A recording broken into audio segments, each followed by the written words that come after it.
us on TalkSport once more, Scott.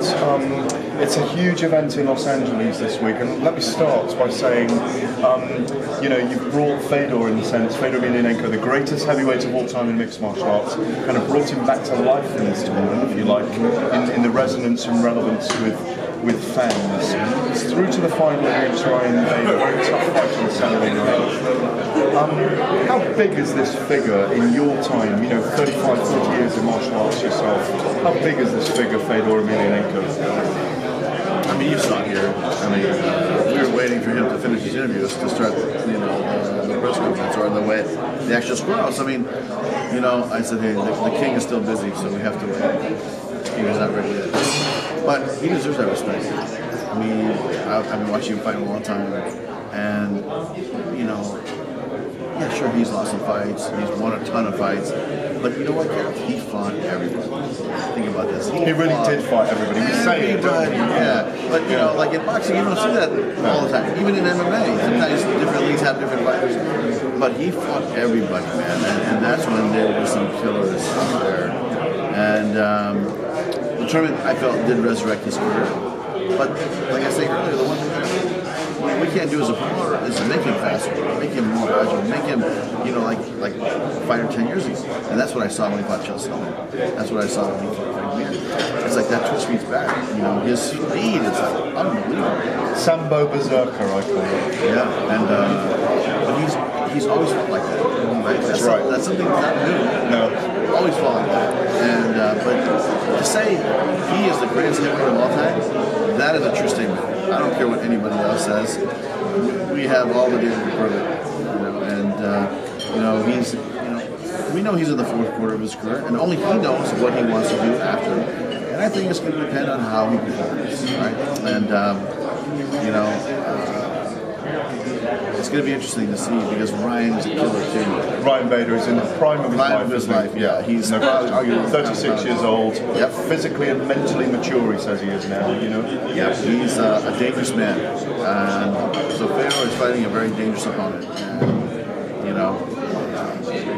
And to me, it's like, look, the best man win. And my job is to sit there and watch a fight and enjoy it, and take it from the outcome. I was looking at Fedor with that kind of impassive presence he has, Scott, yesterday on the rooftop of Viacom as it was sun-dappled, the LA sun-dappled winter that it is. And we are in the winter of his career, as you say. And would it be the ideal kind of time, if you like, for him to walk away with the title at the age of 42 and strap this belt over his shoulder, saddle up and say kind of valete, sayonara, whatever it is? Boy, that would be, from a tournament that has so many great storylines, that would sure be a great story ending the book, right? But only he knows what he's thinking inside, and it's going to be up to him. It's a great venue, the Forum. It always brings out the best in fighters. You've been here many times. Aaron Pico against Henry Corrales, also co-main event, or the chief support, if you like. This kid, Aaron Pico, just a word on him. Freddie Roach, his boxing coach, or his striking coach, tells me that, he could be a world champion in boxing as well. You may end up with a world champion mixed martial artist and boxer at the same time in your organisation. Right. Yeah, I mean, when we signed Aaron, we talked about that, and we welcomed it. We said, look, if you want to box along your career out there, by all means, go ahead and do it. We're here to help you facilitate your goals. And, he was on the... We're trying to go to Rio to be on the middle team, and I think we waited a year for him to complete that bid. If we have to wait for boxing, go for it. I want these guys to achieve things that they want to achieve in combat sports because and I know there's a short lifespan. Yeah.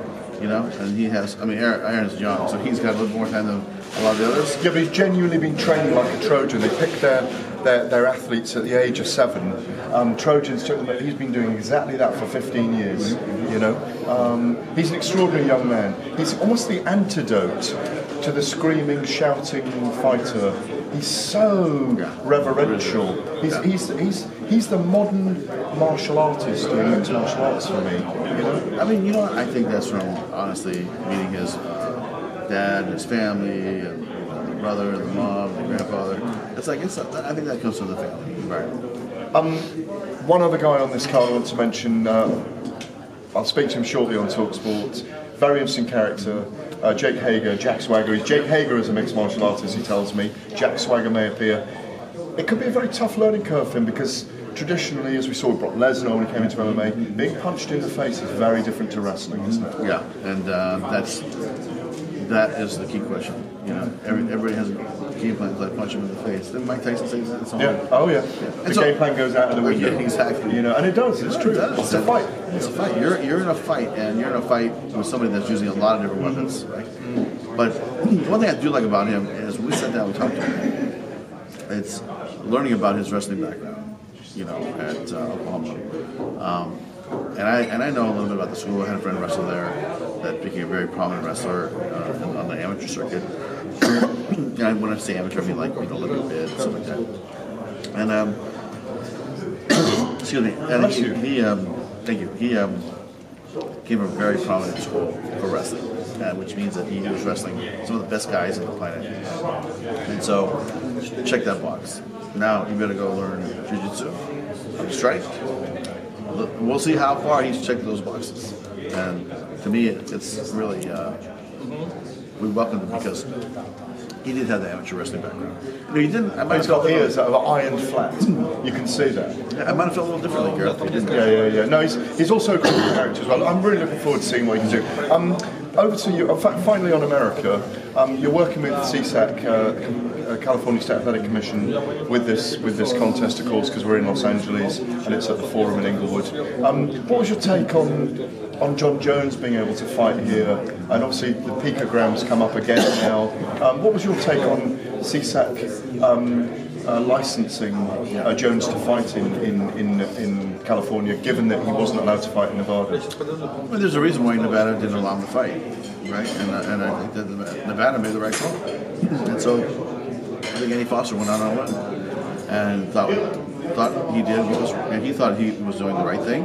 He still feels that way. I feel differently, just to be honest. And we just have a difference of opinion. But in saying that, Gareth, he is the athletic commission, president, and we will respect him and abide by the rules and regulations. I've been here having a license in the state of California for, I want to say, 34 years now. Wow. Never had a problem with the commission before.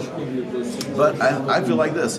If you have steroids in your body, then you have steroids in your body. I don't care if it's a picogram, whatever. It doesn't matter. You're guilty. I mean, you shouldn't be allowed to fight. That's how I feel. And finally, let's go on to Europe. Huge amount of events coming. I know you'll be over with us in London. You told me earlier that you're going to have a press conference in London on February the 6th. That's yes. right. Uh-huh. Obviously, you'll have all the Newcastle, Bellator Newcastle main carders down there, the likes of Aaron Chalmers and Corey Browning, Pico. Pitbull, not Pico. Yes. Who knows? Pico might be on the card yet. You never know. Pitbull. And Scope, all these guys. Potentially Michael Venom Page and Paul Daley there, I'm hearing as well. Yeah, I think we're going to invite them to come down. Because it's not just a press conference about the Newcastle show, it's about the launch of the Bellator series in Europe, which, I would think that MVP and Daley at some point will fight on some of these cards too in the future. And it's about the brand of Bellator and where we're going. And so we should definitely have as many of those stars in Europe as we can. And if you think about the good work we've done in Dublin,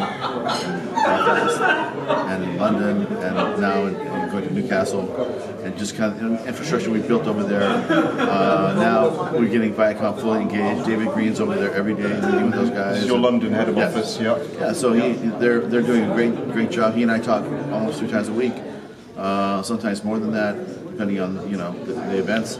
But he's working really hard. You got staff working over there. We're working to support him.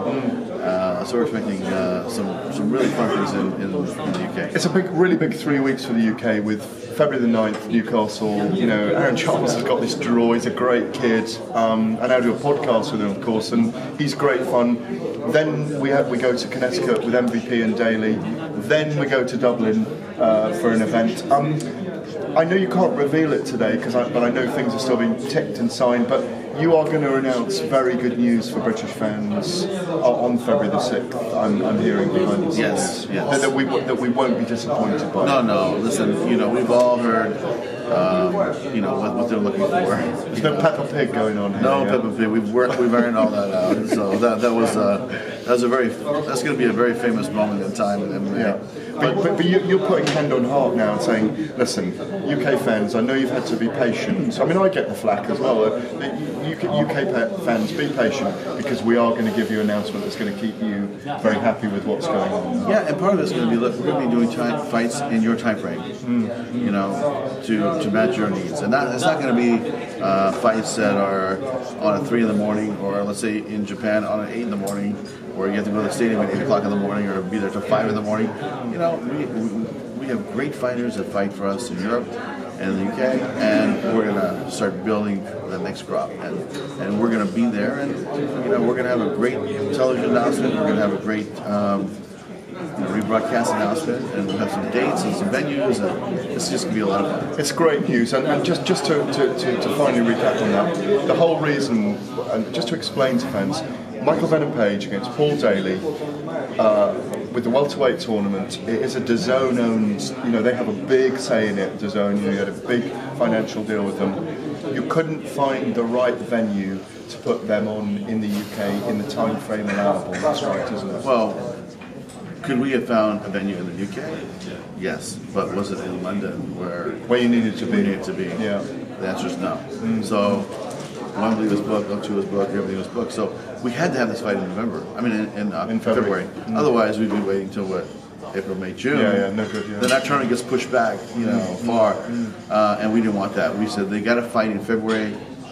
James Rushton.